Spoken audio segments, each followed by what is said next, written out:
he said what he was concerned about.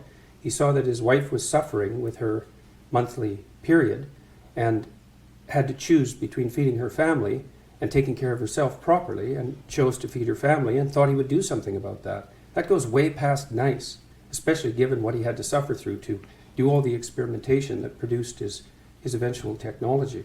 So like this whole patriarchy thing, I think you have no idea how pernicious and dangerous it is. Throughout history have fundamentally cooperated to push back against the absolute catastrophe of existence.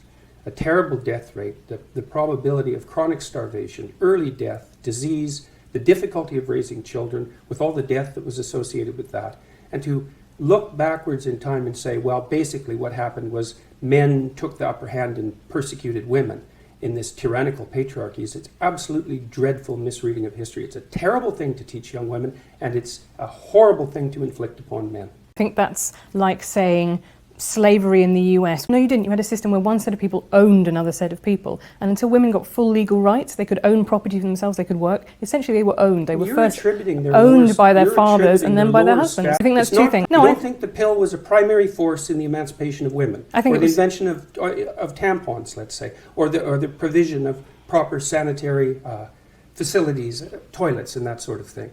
You're thinking instead it was the action of courageous feminists in the 1920s that produced a social revolution that overthrew the patriarchy.